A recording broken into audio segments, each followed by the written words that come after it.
নতুন করে আমি আসলে লোকটাকে আমি এবং আমরা সবাই বোধহয় ওনাকে আবিষ্কার করেছি। ইনশাল্লাহ ওনার সাথেও আমাদের একটা বন্ধুত্ব হয়ে গেল, তাই না? 85 সালের একটা বন্ধন হয়ে গেল। আমরা এই সবার প্রতি কৃতজ্ঞতা জানাচ্ছি। তাদের শ্রমের কোনো মূল্য আসলে দেওয়ার মতো নয়। আমরা তাদের কাছে কৃতজ্ঞ এবং সামনের জন্য আমরা সবাই ভালো থাকি, সুস্থ থাকি, সবাই সবার জন্য দোয়া করি। এবং সেই সাথে প্রতি বছর তোমরাই একটা প্রস্তাব রেখো যে আমরা সময় সময় কথা বলে নিয়ে বছরে কোনো একটা সময় আমরা আবার মিলিত হতে চাই। আর জাহাঙ্গীর ভাইয়ের এই প্লেসটা ভালো এবং মনে হয় একবারে প্রকৃতির মাঝে আমরা সবাই একত্রিত হতে পেরেছি।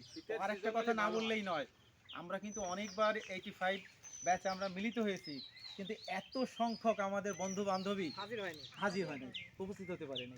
এইবারই সবচেয়ে বেশি হয়েছে। এজন্য আমরা একটা হাতেতালি দিতে পারি। সবাইকে ধন্যবাদ, কৃতজ্ঞতা। আর শাহিন, আমি যে কষ্ট করলাম তুমি আমার নামটা বললে না, আমার নামটা বলো, আরেকবার দাঁড়ায় বলো। ও হচ্ছে আমাদের ভিতরে সবচেয়ে চিরতরুণ এবং তরুণ যুবকটা যা ভূমিকা রাখছে এটা আমরা মনে হয় কেউ পারতাম না। তো বলে ওর প্রশংসা করার কিছু আমাদের কাছে নাই অবশিষ্ট। ধন্যবাদ ধন্যবাদ ধন্যবাদ।